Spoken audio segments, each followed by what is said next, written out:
Hello and welcome to Consulting Room 5 with me, your host, Dr. Sue. Did you know that emergencies can occur in the home at any time? And knowing how to respond effectively can save lives. While professional medical assistance is always the best course of action, initial management at home can be crucial in stabilizing a person's condition until professional help arrives. We have with us here an experienced medical expert, the person of Dr. Harun Ibrahima from the Premier Care Hospital. We are going to discuss some specific emergencies that occur in the home and how to treat or manage it before professional help arrives. Stay tuned, don't go anywhere. We'll be right back after the short break.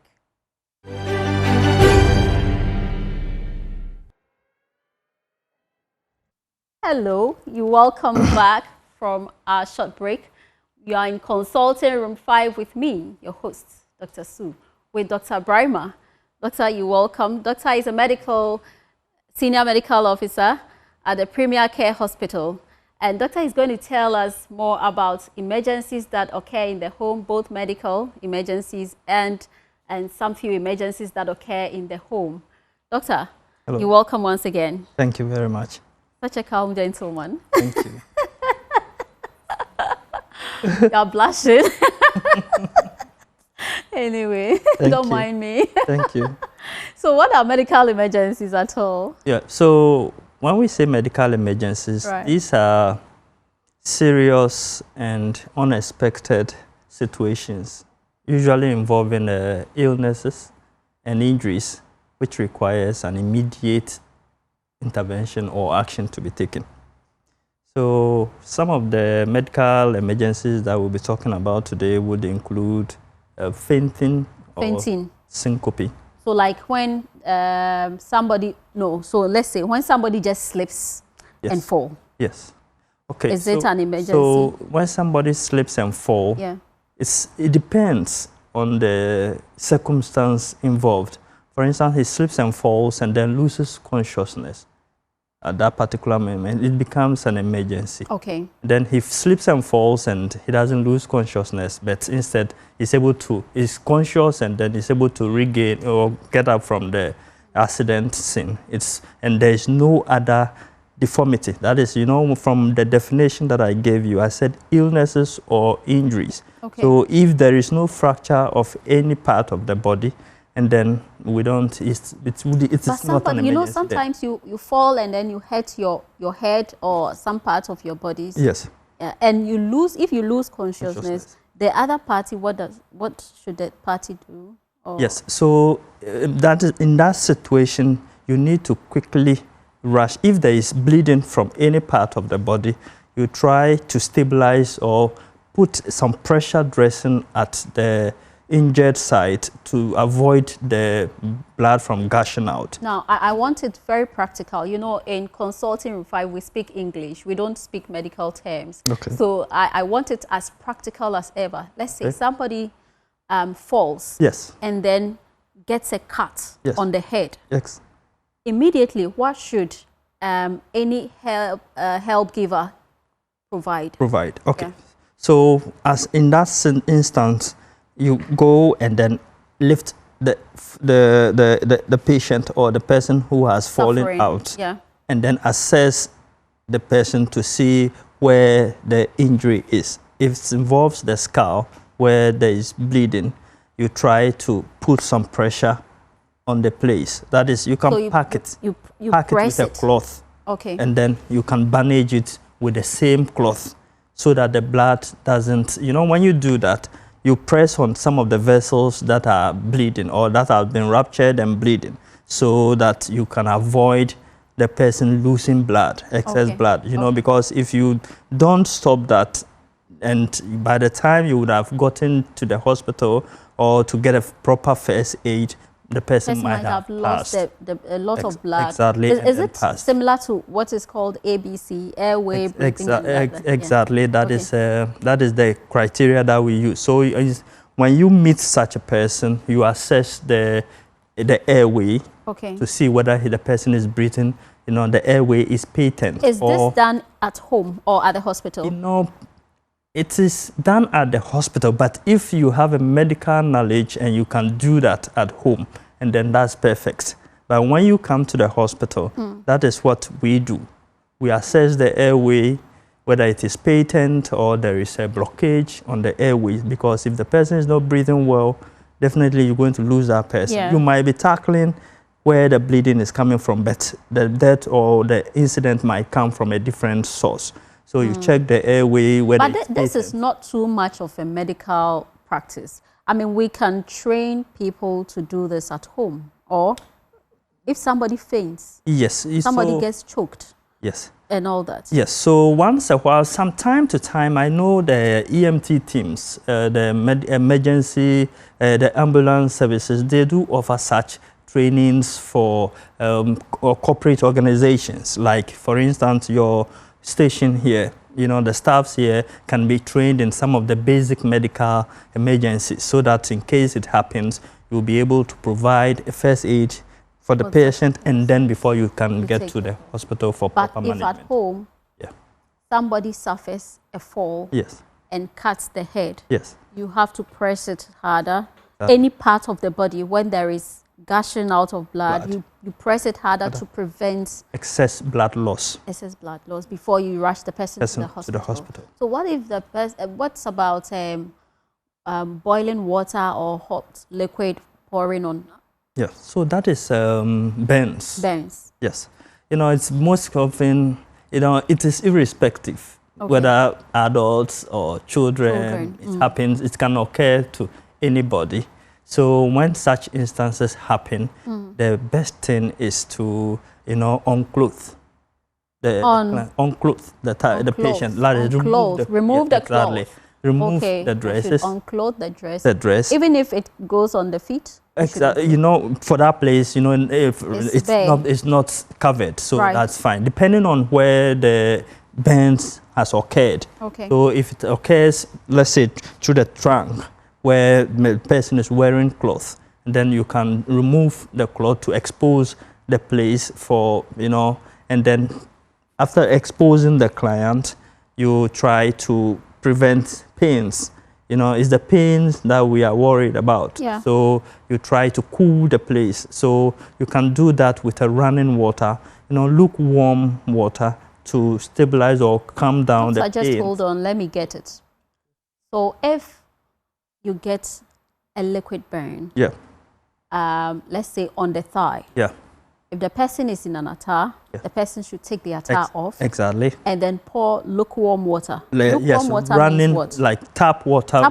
So then it's not lukewarm. Cold.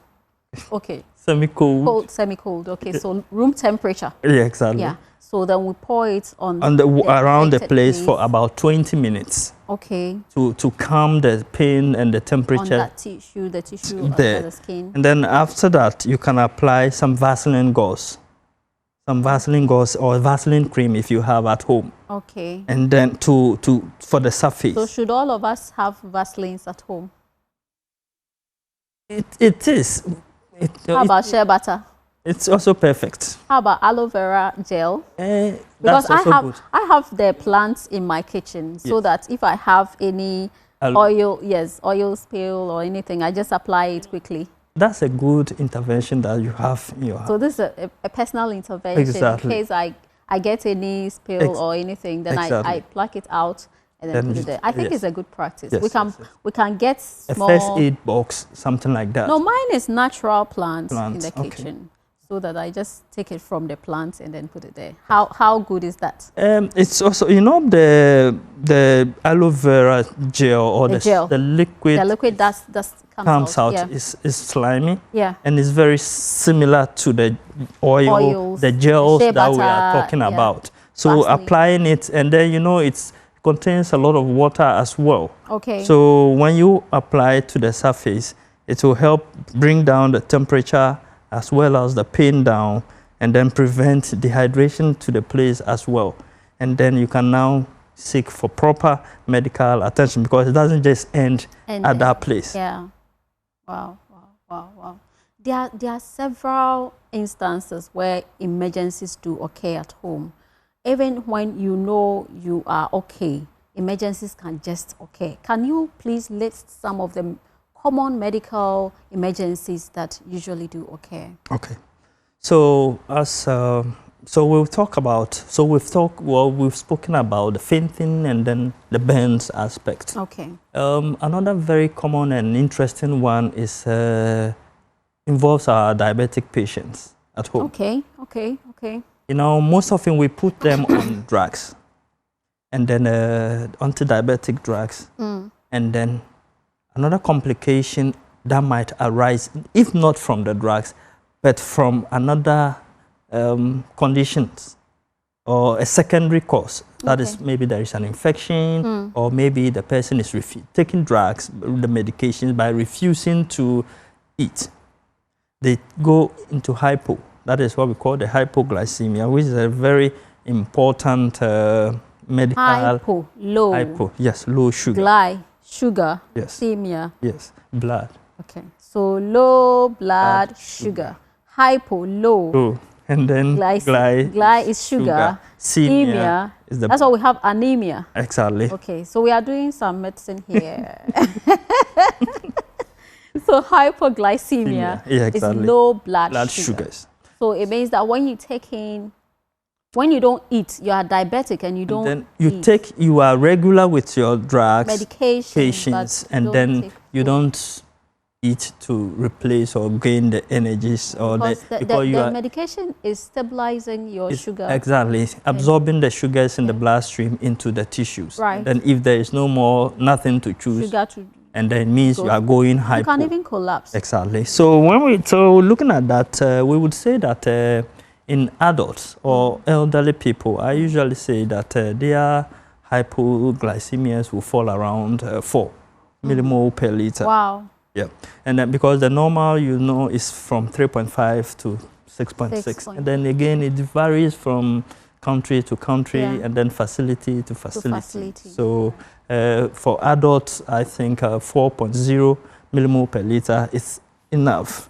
It's like... Is it alarming? It's like, it's below 4, it's hypo. We will classify it as hypoglycemia. Okay. And then in diabetics too, we would say that below the 3.5, we will classify that one. So if somebody suffers hypoglycemia, what do we do? So in such situation at home, one, you just grab, most our homes and in our fridges, you just run to the fridge, and then grab a bottle of a fuzzy drink, or if you have an orange juice in the fridge. Real orange juice or carbonated? Carbonated ones. Okay. If you have some candies or chocolates, immediately you take it. You can exactly, and then within that, when the person takes in, if you have the fuzzy drink, the Coca-Cola that we have, it contains a lot of sugar. So when you take that, and then within the next 15-30 minutes, you can recheck to see whether it has come back to normal or not. At what point will you know that your sugar level is gone down? Yes. So it is encouraged that when you have such conditions or chronic conditions like diabetes, it is advised, as part of our counseling, we tell clients to at least get their personal glucometers at home. And then you check your sugars, daily at home. And apart from that is the practical part on the patient. Another part is on the symptoms of presentations. In that when the sugars are low, we know that the brain dwells or lives solely on sugars. So if there is low sugar in the blood, it means that automatically there is not going to be sugar for the brain to eat. So the persons tend to lose consciousness. There is something we call, unprofuse sweating. And then there is heart palpitations. And then the fainting that we spoke about earlier. Dizzy before, then dizzy, and then shaking and tremors. Sometimes trembling even as your lips become very dry. Right. And then the concentration level of the patient extremely low. It drops. Yeah. Yes. And then you can barely see that the respiration also goes up. That is the breathing pattern. Yeah, so you breathe very fast. Okay. And then you can see that the heartbeat also goes up. You can actually know that this person. So when you see any of these signs, or when you experience any of these signs, quickly go to the fridge, grab take some candy, something that has sugar in it. Or at times, even if you let's say you don't have any of these and you have ordinary sugar at home, you can just scoop a spoonful. Well, likely you can mix it as a solution form and give the person to drink. And again, I repeat, it doesn't just end there. If you are able to raise the sugar above the 4 or the normal level, if you achieve an appreciable sugar level, the next thing is go to the hospital and then investigation to go meet the doctor, and then investigations will be done so that the underlying cause of the hypoglycemia will be sorted out, and then you'll be free from such instances. Wow. So, how about hyper? Okay. So the hyperglycemia is such that one, as you already... They're on medication already. So the person is already diabetic. Yes. And the person takes in medication. But the person sees immediately that he's having, the sugar has gone up. So what happens to that particular one is, it is not all emergencies that are being managed at home. That one, rush. That one there, you have on your other heels than to go to the hospital. And that is why Premier Care Hospital, our doors are open 24/7. So Dr. Brima has started advertising. Anyway, the bill will come soon. Anyway, so how about an instance of runny stool, passing frequent stools? Exactly. Okay. That causes dehydration. Yes. Yeah. So diarrhea, vomiting, it's another very, very important medical emergency that the least chance, especially even irrespective whether it's an adult or it's a child, the least thing or the least delay, you lose such patients. I've seen such instances several times. Yes. Yes. Yeah. So in that case, what we usually, or at home, what you can do is, our mothers, pharmacies are always, the doors are always open. And nearest pharmacy shop. If the person can take in fluid as much as he or she can for that time being, and then it is advised that you do what? You encourage drinking water, and then you grab an ORS as your first aid. If the person is just passing watery stool, irrespective, you are losing water, you are losing electrolytes. Still take exactly. ORS. You are losing water, you are losing electrolytes. Okay. So we need you to replace all those electrolytes and then the fluids. Okay. Because those fluids out of your body is what is going to cause you the consequences. Okay. Yeah. So in such cases, anytime you pass stool, you drink at least not less than 200 ml of water to replace what you have lost. What you have lost, because about 70% of the human body is made up of water. So as soon as it goes down, you should replace it. Can we take coconut water? Exactly, it's good. Coconut water is directly or proportional, equal to the fluids that we use for the rehydration when such instances. At the hospital? The hospitals. Okay. So it is advised that, you can take in coconut water at home. As you are taking the natural water, you can add the coconut water to it, so that, as I told you, that is very similar to the fluids that we use, so that whatever electrolyte, that is being shared from either the vomiting or the passing of diarrhea, you can replace those ones. You understand? And then it doesn't again end there. We encourage that as you have done the first intermediate treatment, the best thing is go to the hospital so that proper care can be given to you. You understand? Do you think we can take medications before we go to the hospital if there is diarrhea? Yes. Some of the medication that you can take is the ORS. I have encouraged you. I have recommended that you can take. But people always come with, yes, they might have taken some other medications to stop the diarrhea. But there is always a side effect in taking those medications. You know, self-medications are not usually encouraged. But if we all just rush to the hospital. Yes. Just with diarrhea, just with the hospital will be full. Is there? Do you have the capacity to take all of us? Our doors are always open. You know, the thing is, you don't know the reason for the diarrhea. The cause, yeah, you don't know the You understand? So when you go and take in your self-medication, and then you end up getting more complication, it is better if you had come to the hospital earlier to seek the medical care. It would have gone much better than you doing the self-treatment. It is not all. It's not even all that we do admit. It depends on the level of the dehydration. Okay. We can equally just detain you, rehydrate you, and then discharge you. Doctor. Hello.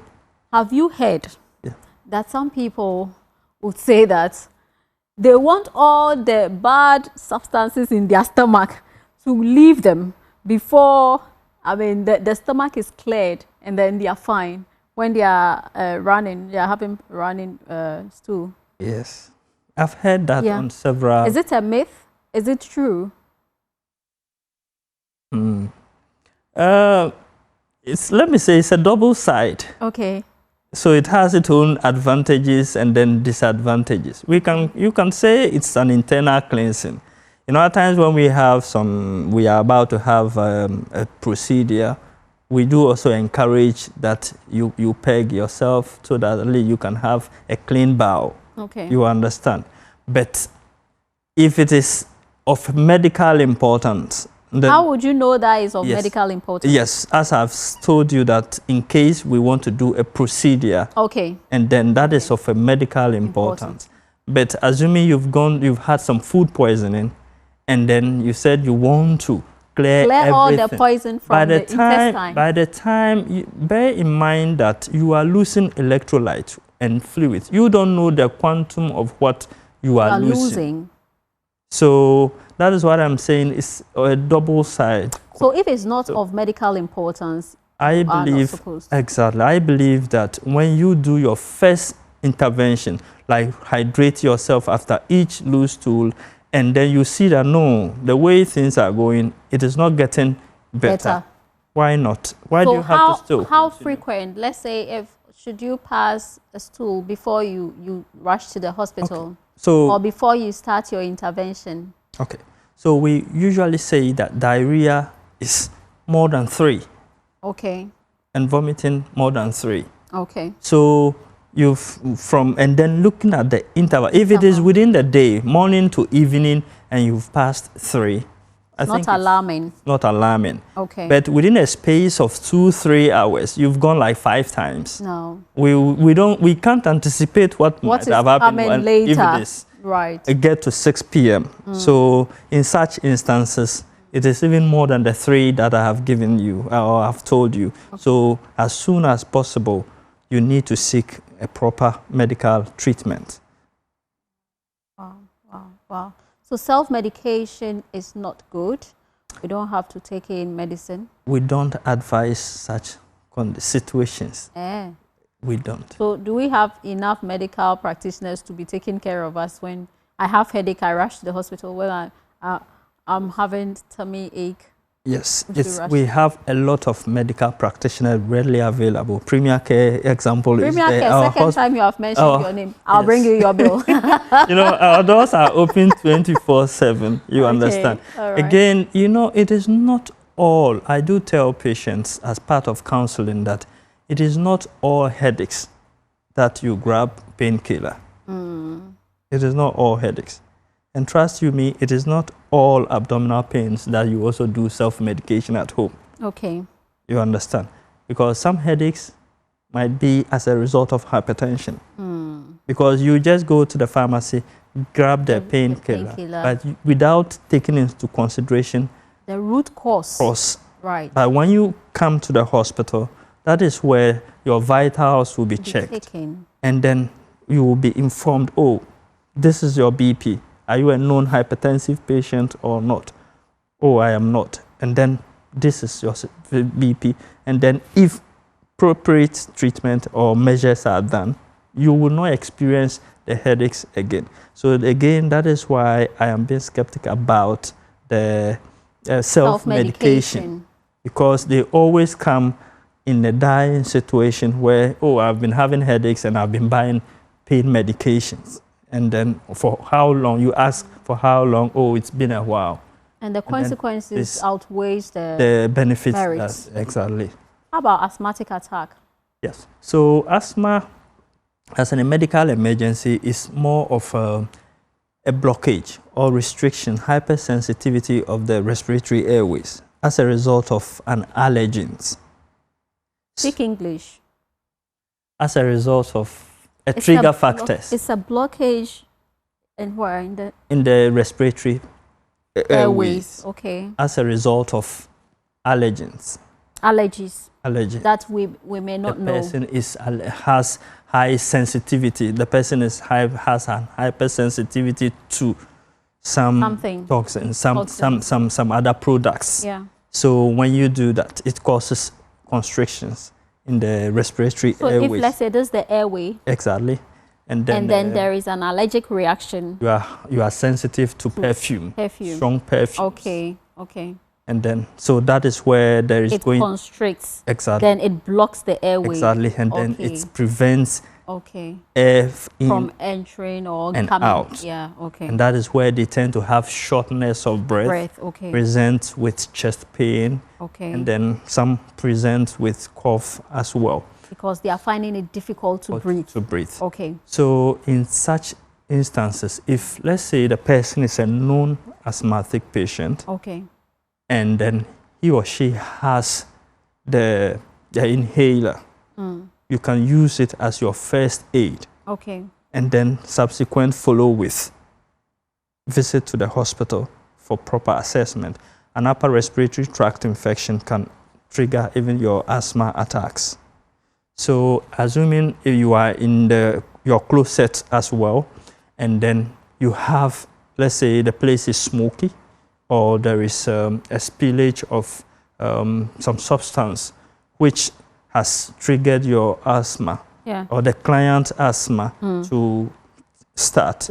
And then it is as part in the house that you aerate or open the places for proper ventilation, so that at least whatever is causing the restrictions can at least with the air circulation and out, at least it will be minimized. And then you grab your inhaler, apply, and if the person doesn't have an inhaler, and then your next step is to be at the hospital.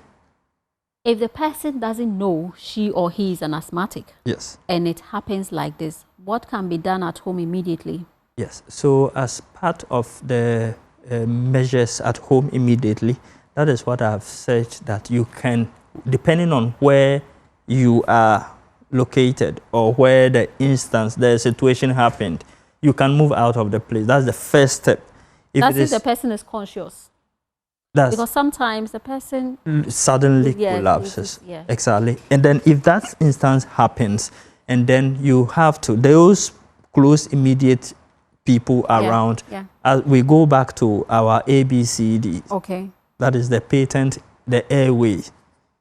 Is there something that has blocked? But at home, what can be done to clear the airways? At home, what can be done to clear the airways in case of an asthmatic attack? It's always the inhaler, the bronchodilator, because it is constricted. So you have to use, if that is the first time, and then you have to open or take the person out of where the incident has happened. If it's an enclosed place, you so that you to an take open place, so that the air surround or flowing, circulating can at least help the person to regain back consciousness. Somebody might try to even do mouth-to-mouth CPAP. Okay. Like try to blow some air. And then press the chest. Exactly, compression. But if it's done rightly, is it good?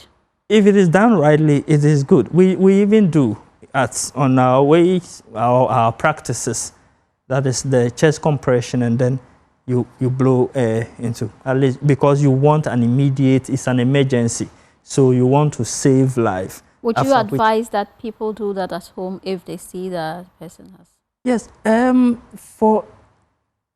Once you are saving life, it is good. But again, you need to also protect yourself. Yeah.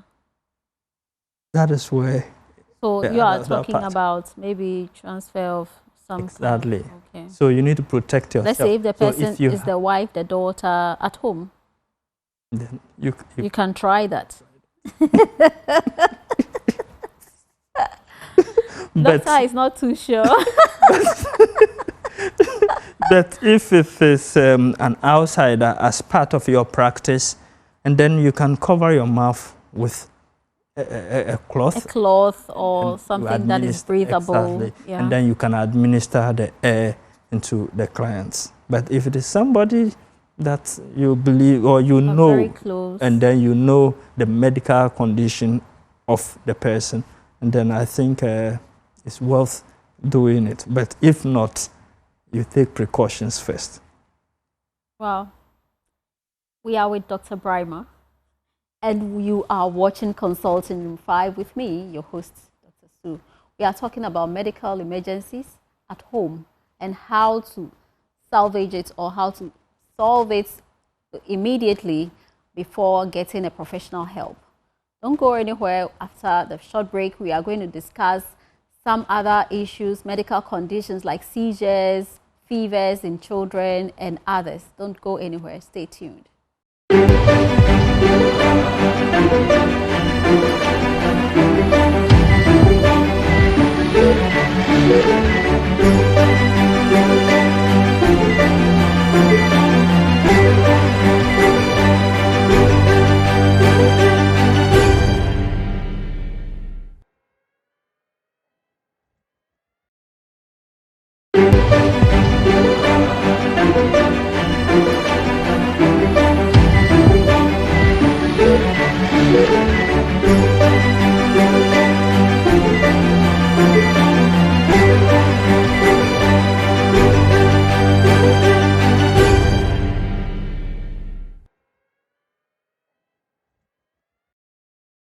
Welcome back. You are in Consulting Room 5. We are discussing emergencies that occur at home and how to salvage it. How to solve the problem before it is too late when you get to the hospital. And we are with Dr. Brimer. So in Consulting Room 5, we are telling you, giving you some ideas of how to either minimize the complications that may occur or even stop it at all from happening. And Dr. Brimer is helping us deal with such instances. So, doctor, issues like menstrual cramps, is it an emergency? Thank you very Especially much. Amongst adolescents. You know, they are quite new to menstruation. Okay. And do you see it as an emergency in the home? Okay, thank you very much. Again, I go back to the definition of medical emergency again, which is a serious, unexpected situation, either illness or it's an injury, which also involves, it requires an immediate action to be done. Okay, so per your definition, then it means it could be an emergency. Exactly. Okay. Because our sisters usually present with abdominal pain. Okay. I have severe abdominal pain because we the medics, we know the categories of or the divisions of the abdomen. So they always come with abdominal pain, and when you inquire, that's where you can now know that it's lower abdominal pain. And then when it happens that we then tend to ask questions, try to find out the likely cause of it. Okay. And then it comes out that some of them might be in their menses. At times, some of them are also very quick to tell you, I'm experiencing my menses, or it's directly menstrual cramps. So what intervention can we put at home before we get to the hospital? Yes, so as part of the interventions, I know that ladies, some of them have their warm water bottles that they usually do or have or use at that particular time of the... Warm bottles. Yeah, exactly. Yeah, they place it at the abdomen. Okay. Yes, to help release or alleviate the pains that they are going through.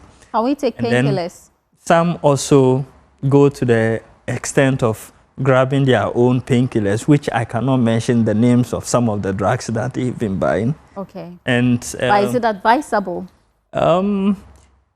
Yes. Yes. To relieve the pain instantly. But because once the pain is, it's something that they've been experiencing, and then they do buy medications. And most of them get the experiences from being attended at the hospital. Usually when you go to buy, there are some painkillers that has its complications, side effects, or the side effects of having ulcers and other complications. Do you advise that if it's not prescribed by a doctor or a physician, they go for that? Yes. Okay. So I wouldn't advise that, but it is something that it's that the people do. So, but the best thing would have been to come to the hospital. But again, as you said the earlier time, that it means the hospital is going to be overwhelmed with a lot of menstrual cramps. Cases. You understand? So at this part, I think once the person knows and understands the principle and then takes in, it's not faulted. But it is not being advised, or it is not encouraged that you should be doing it regularly because of the abuse of those analgesics or the painkillers and their side effects, which is the ulcers that they might present in later years. But it's something that is transient, happens, and then it goes. And then when they come to the hospital too, that is where we also, as part of our treatment, if we do the investigations and there is no other triggering factors, in the sense that if there is a fibroid nodule, those things also causes pains. Okay. It might not just be the menstrual cramps. Right. Yes. So that is why it is advisable that irrespective of the pain, you knowing it's a menstrual cramp, it's better to seek. I think that you know your body. Exactly. And if you see that the pain is so severe that you can't bear it any longer, there is no need for you to do home remedy, right? Yes. Okay. So, and as you go to or you come to the hospital and a proper diagnosis is being made, at times too, it can be an ordinary urinary tract infections, which is increasing the menstrual pains. Okay. And then if such problem is treated, I don't think the next subsequent cramps or menses period, you are going to experience that. But exercise, does exercise also have anything to do with minimizing the pain or relieving the pain? Exactly, because when you exercise, you are strengthening your muscles and then increasing circulation, oxygen or blood flow to the areas. Equally applies to the heat, the hot water bottle that you use there. You know, it helps to thin the blood and then increase proper circulation. Yeah. So that it can prevent the spasms. Okay. So that the pains can come down. Exactly. So we shouldn't self-medicate often. It is not advisable. How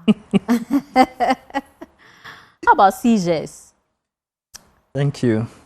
Is it amongst children and all age groups? Yes. So when we come to, let's say, seizure or epilepsy, Epilepsy. you know, there's always there is a short-term seizure, as I will put it, and then a long-term seizure. That is, if it is an epileptic patient, and then it means that the person is already on medications. Okay. You understand? But if it is not, if the patient or the person is not an epileptic patient, and then he has seizure, automatically there is something which might have triggered that condition. So as part of the home remedies to solve, you know, it's always aborts on its own. But when that happens in your presence, it's advised that you can turn the person, the patient, on the left position, lateral position, so that the person, the left side like this, exactly, so on that the lateral. So it means that exactly, at the side. Okay, so the person should lie on the side. Exactly, left, so that when they are drooling, okay, it can come out, because we are trying to prevent aspiration in that instance. Okay. Another thing that we try to prevent in seizures is the tongue also falling back. And as part of the home remedies, our mothers do use spoon, fix the spoon in the mouth, so that the tongue doesn't bite it. Exactly, so that the tongue doesn't fall back. Because when the tongue falls back, we fear what do you call it, blockage of the airways, and then which might cause the death of the patient. But is a spoon a good remedy?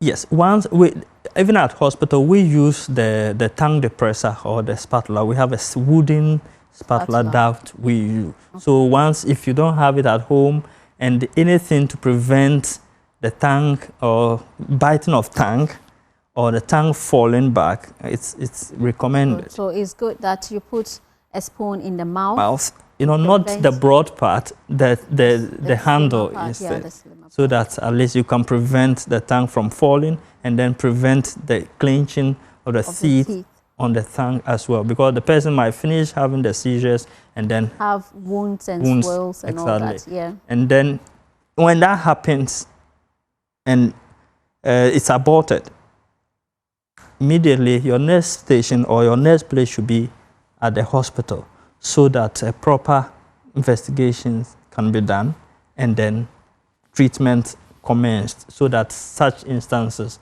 doesn't happen again. So all the emergency situations we are discussing here, we are giving home remedies. Right after the intervention, it's advisable that you go to the hospital. You don't just leave the person. You go to the hospital and then you seek for the professional help, so that it doesn't occur again, or the severity wouldn't be that much. There wouldn't be any complications. That is the reason why Consulting Room 5 is here for you. Dr. Brima, how about fevers, even in children especially? Okay, thank you.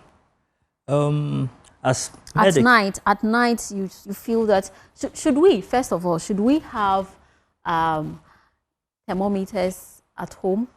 Should it be a must-have? Yes, as it is a must-have. Thermometer. Exactly, and as part of, let's say, our first aid box.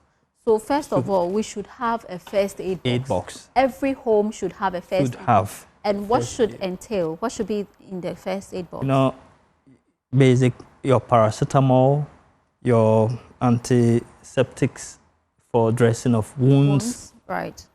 And then your painkillers or your anti-diabetic medication or whatever. If there is no diabetic patient in the house, you know, at least it should contain an antiseptic. So like antiseptics for emergency wounds. Right. And then antipyretics, painkillers for exactly. But and it then shouldn't be in for too long. Exactly, because they have expiry dates. So, and then the temperature too should also be ambient, not in a very hot place.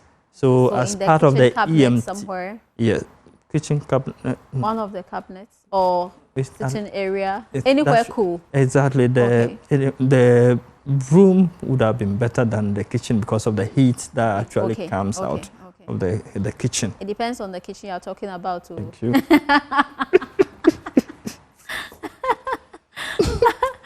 Anyway, so the first aid box should yeah. also contain a thermometer. A thermometer. Yeah. Very, very important, especially if you have kids at home. Yeah. You know, for we adults, we can equally tell when you are feeling well. Yeah, you can tell. Yes. But the children when we may not have be able kids, to. they will not be able to tell you exactly what they are feeling. Yeah. But their symptoms or their attitudes at home should prompt you that, oh, let me Something check. must be wrong going somewhere. Yeah. So let me check the temperature. At least just putting it in the armpit alone, it's nothing special. Medical. Exactly. So we usually classify temperatures to be above 37.8. Okay. 37.8, above that, we should be worried about. We should give some painkiller to calm. Yes. And as part of the home remedies that mothers often do is to do turbid sponging. That is get some warm water and bath. Warm water, lukewarm water and bath. And the advice here is that if you want to do the turbid sponging, please don't start from the head. Okay. Always start from the legs up, because we are trying to avoid seizure there.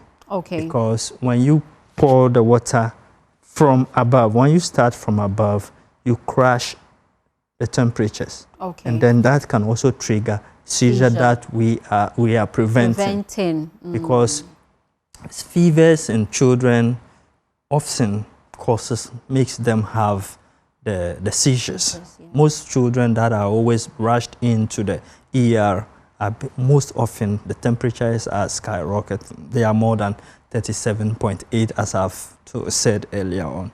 So please, if you want to do the turbid sponging, start from the feet. Upstairs. Can we get a thermometer to buy in any pharmaceutical shop? Oh yes. Okay. Yes, it's readily available in our pharmaceutical companies or shops. You can easily get some. So every home, especially with children, should have thermometers. Even if you're an adult, it's okay. It's a need. So grabbing it or having it in your house, it doesn't take anything away from you. Okay.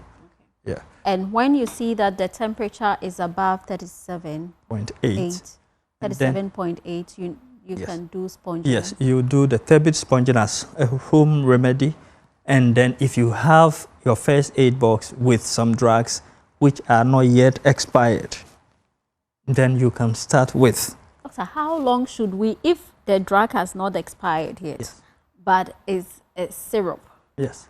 When it's opened, how long should we keep that? Most often, for instance, the syrups that we do open, we say discard after 7 days. If it is an antibiotics, discard after 7 days. We do prescribe for 7 days, and then the antipyretics for 5 days. So if after 5 days and you think it's mostly or most often it would have finished, or if it is not finished and per the expiry date, you can keep it well.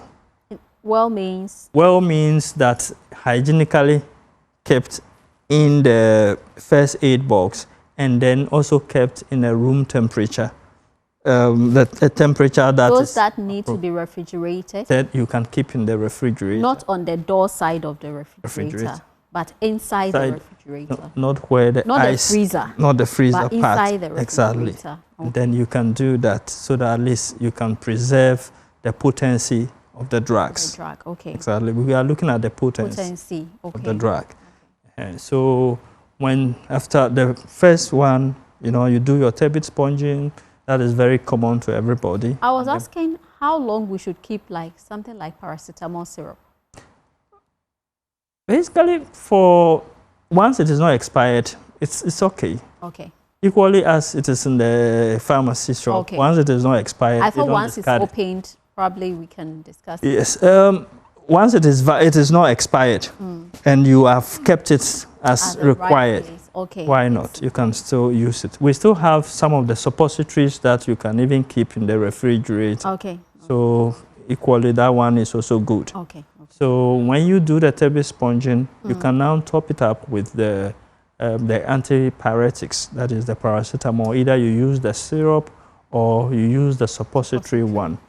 And it doesn't end there because the temperature didn't just come by itself. Something might have caused it to come. So the next step is, if you're able to achieve some stabilization in the body temperature, the next thing is, depending on, again, your location. Somebody might come the next morning and say, oh, where I live is a new site and blah, blah, blah. Not close to any health center. Yes, so once you have been able to achieve an ambient temperature and the baby is doing well, the next thing is, if it is the next morning, kindly see a doctor so that appropriate investigations, if it is an infection, we treat it. If it is malaria, in our part of the world, this part of Africa, it can also be treated so that it doesn't happen again. Because if it keeps on increasing and increasing, the next thing is to come with seizures, which we don't encourage in terms of children, because it usually affects the brains. Yeah. Wow, wow.